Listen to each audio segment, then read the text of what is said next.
I'm Claire Jennings, 34, founder of Meditronix, an AI-powered healthcare analytics system deployed in over 800 hospitals nationwide. 10 years, 3 funding rounds, 1 nervous breakdown. I built it from my garage with secondhand servers and code written at 3 a.m. Last week, I won Tech Visionary of the Year. My father didn't clap. The crowd rose. The lights flared, but he sat there hands still, face blank, while my sister Vanessa adjusted her hair for the cameras. I could have cured cancer, and Richard Jennings would still be thinking about tax efficiency. When I was 8, I built a circuit that tracked our blood pressure. He called it nonsense. 26 years later, that nonsense became a 200 nanometers company saving actual lives. Apparently, that still wasn't enough to get a nod. This morning, my parents and Vanessa replaced me as CEO.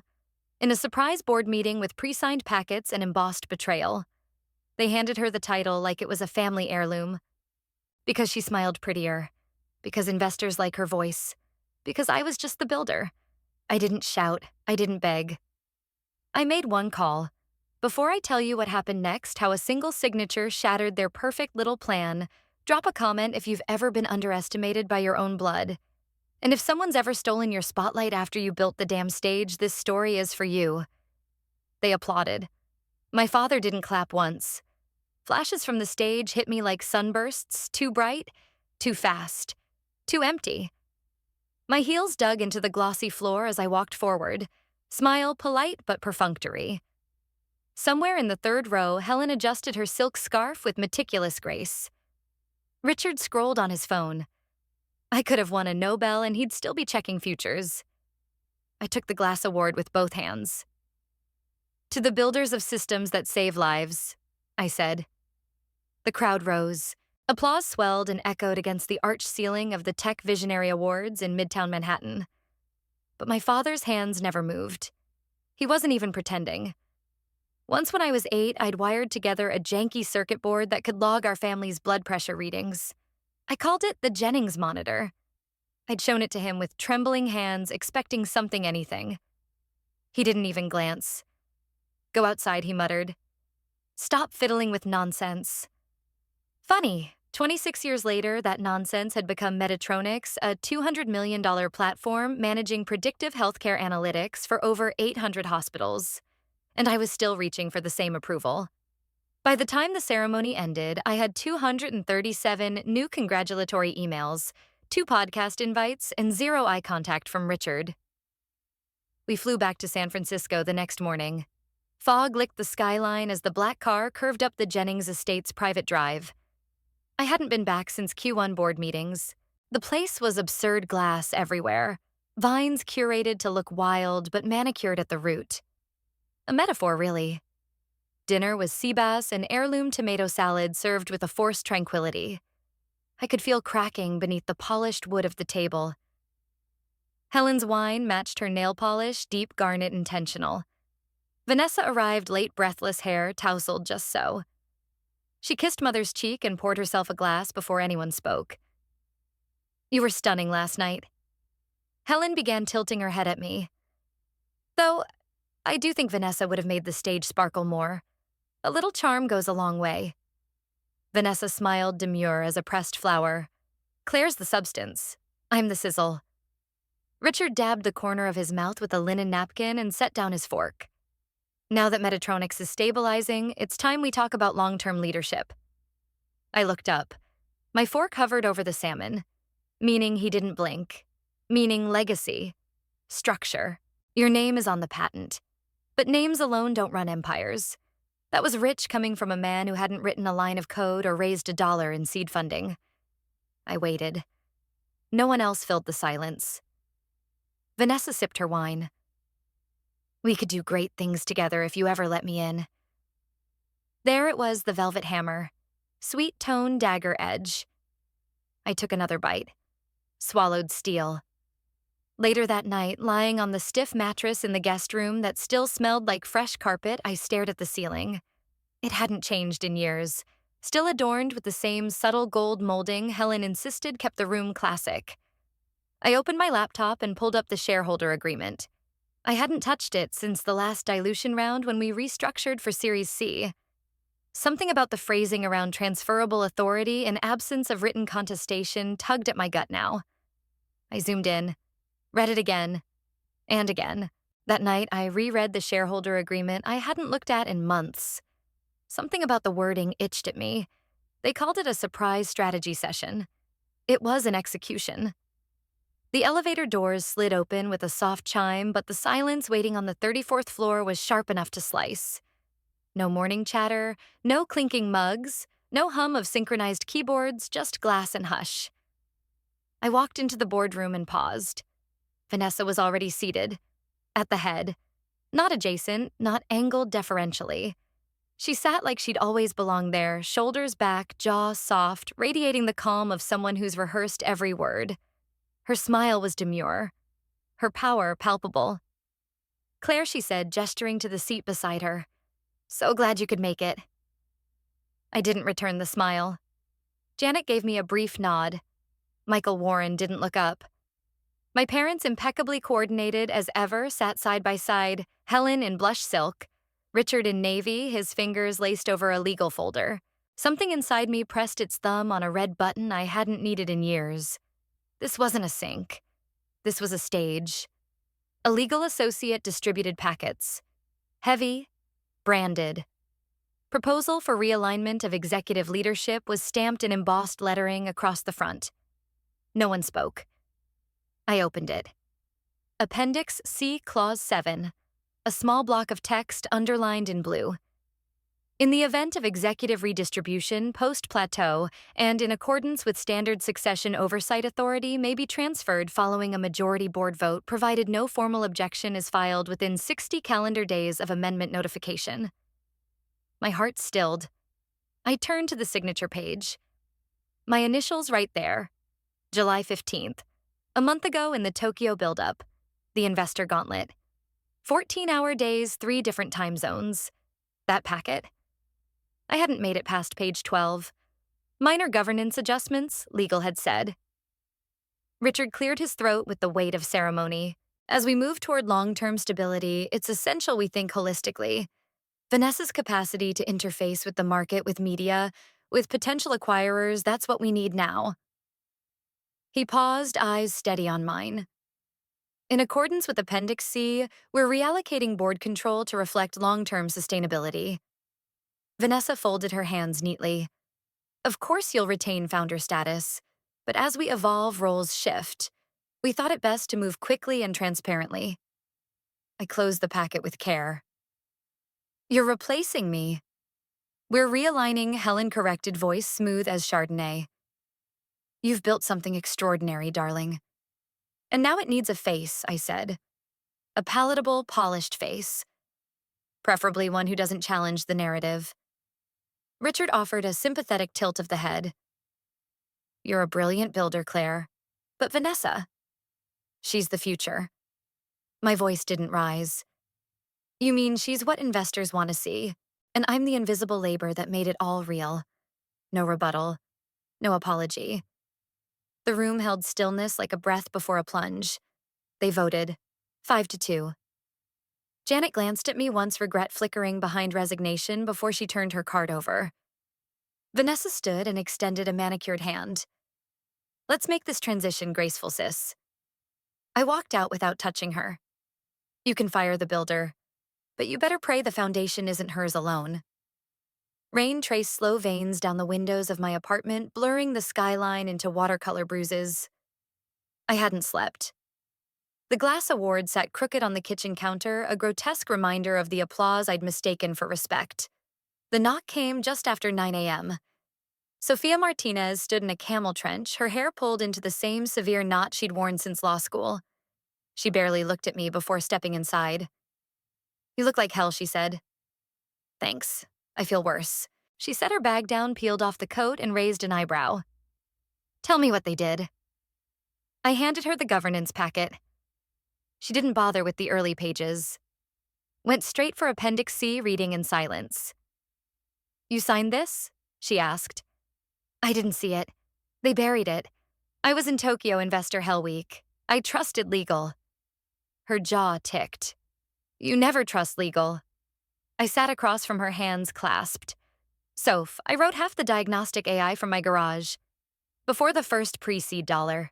Late nights, my own equipment. My code. Your servers? My servers. She opened her laptop fingers, moving fast.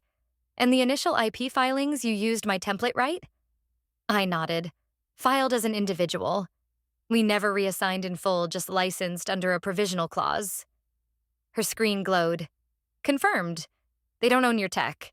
They rent it. A beat passed. I didn't exhale. She spun the laptop toward me. You still have access to the GitHub repo. Of course, I logged in. Each commit timestamped verified. From my home IP address. Weekends, 3 a.m. devlogs. Proof etched into every line. Sophia started drafting. We'll issue an intent to revoke license based on material leadership change and unauthorized use of privately held IP. If they contest, we move to injunction. I stared at her. You're serious. She stopped typing. Claire. Without this tech, Meditronix isn't worth $200 million. Hell, it's not even worth your resentment. My phone buzzed. Janet Lee, I had no idea. Let me know if you need to talk. I didn't reply. Instead, I opened contacts. Scrolled. Found the name I hadn't used in 2 years. Dr. Lawrence Chen, Chief Medical Officer at East Bay Health, Meditronix's largest client. Presses call. Lawrence. We need to talk. And you need to hear it from me first. I didn't scream. I didn't beg. I made one call. By the next day, their investors were sweating. Dr. Chen answered on the second ring, his expression already wary. His office backdrop, a wall of degrees, and a muted Bay Area skyline hadn't changed. But his eyes had. Claire, he said, not smiling. Thank you for taking this. I adjusted the camera slightly. I'm going to get straight to it. You've been running Meditronix's diagnostic engine in 19 hospitals. It's saved lives. But there's something you don't know. His jaw tightened. Go on. I never transferred full ownership of the AI core. The IP was licensed. Provisional. I built it independently before funding, before incorporation. Legally, it's mine. And the board just executed a hostile leadership shift without consulting the license holder. Silence. The kind that wasn't confusion, but calculation.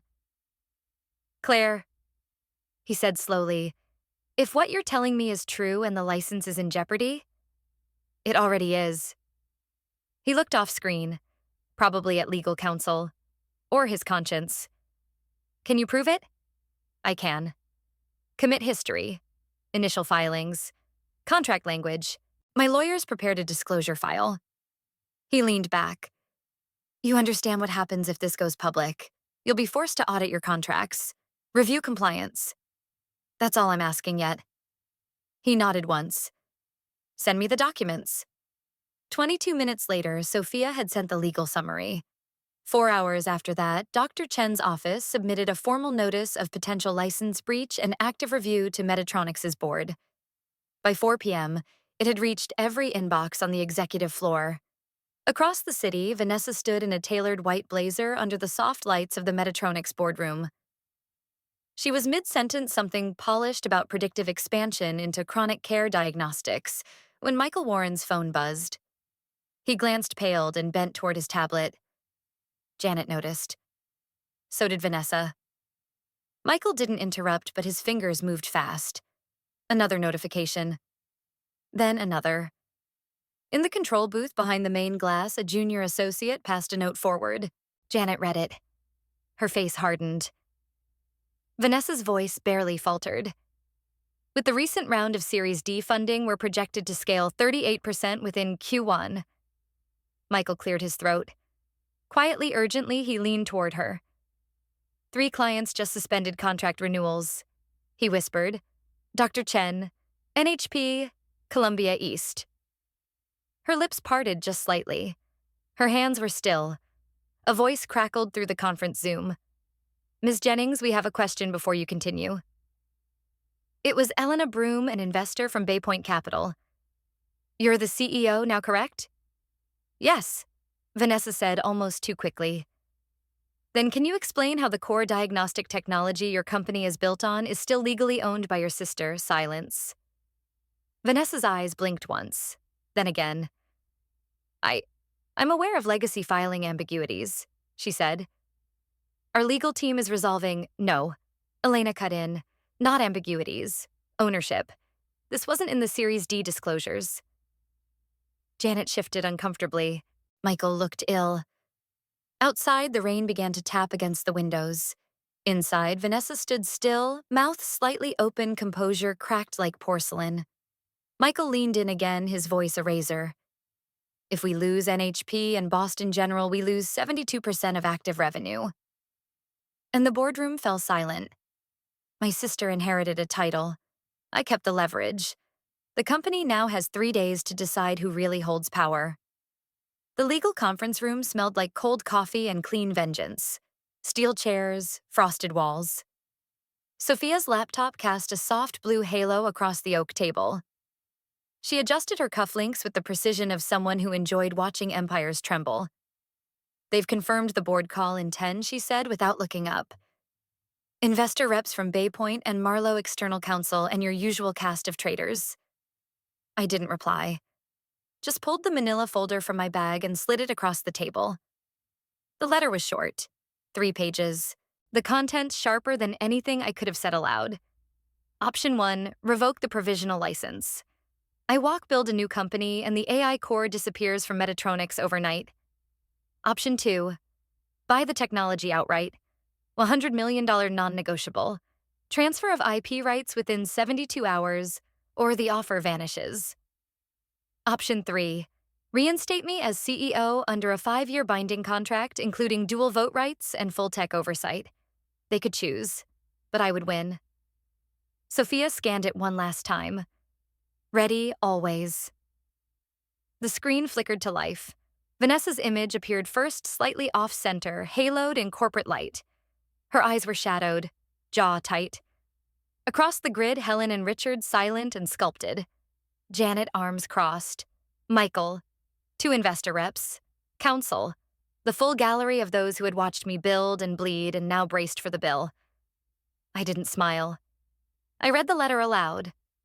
Calm, precise. When I finished, no one spoke. Then Vanessa's voice cracked the silence. She's blackmailing us. Sophia didn't flinch. She's enforcing her rights. You're trying to humiliate this company, Vanessa snapped. To punish us because you didn't see it coming. No, I said. I'm reminding you that I never stopped seeing. A chime. New message. From Janet. Subject line internal, not for Vanessa. Inside minutes from the last emergency strategy session. Lines of panic. CFO dissent. Vanessa's meltdown. Words like instability and mass investor exit circled in red. Sophia read over my shoulder and nodded. The walls are leaning. An hour passed. Vanessa objected. Helen deflected. Richard cleared his throat like tradition was still a viable defense. But then Janet leaned forward. Her voice, steady and cold, filled the space. We trusted charisma over competence. That's on us. She turned. What would it take for you to come back, Claire? I met her gaze. Slowly. A contract. Ironclad. And a promise. No one from the Jennings family ever touches this company's future again. They thought the girl in the hoodie was just the back-end coder. Turns out I was architecting their downfall too. The boardroom looked smaller this time. Maybe it was the silence. Or the way no one dared meet my eyes. The vote was unanimous. Not a single abstention. I didn't gloat. I signed the contract with a fountain pen Sophia handed me. 5-year tenure, dual vote override, sole IP discretion. Vanessa sat across from me, her posture, flawless eyes dead behind the lashes. Michael slid a secondary document across the table. Ms. Jennings, Vanessa, that is, we're offering you a liaison position. External partnerships. No strategic control. A pause. She nodded once. Like surrender packaged as grace. Richard stood, his suit immaculate, his voice absent. I'll be stepping down as family advisor, effective immediately. Helen adjusted her scarf but said nothing. They walked out together. The doors closed behind them with a sound that felt like punctuation. Hours later, I stood backstage at the Meditronix relaunch.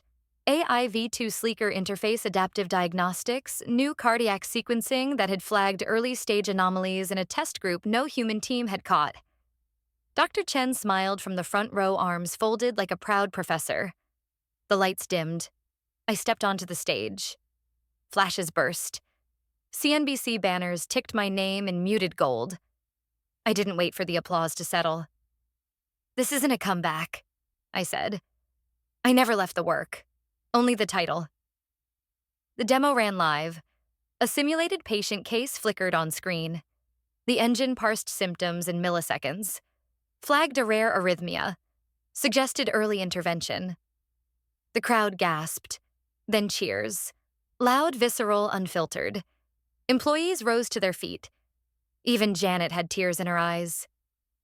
In the sea of faces, I saw no sparkle in Vanessa's smile, just absence. A hollow shape where ambition used to be. Later that night, in my office overlooking the bay, I opened my laptop.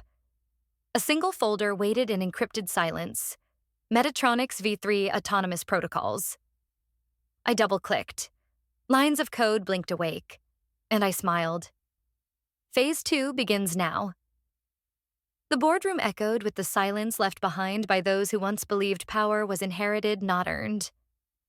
Claire didn't need applause to reclaim her place, only truth, resilience, and the blueprint no one else bothered to read. Justice, when pursued with quiet precision, cuts deeper than any dramatic reckoning. Like the final stroke of an architect's pen, it reshapes the entire structure silently, irrevocably. And in that silence, a new foundation was laid, one no betrayal could ever crack again.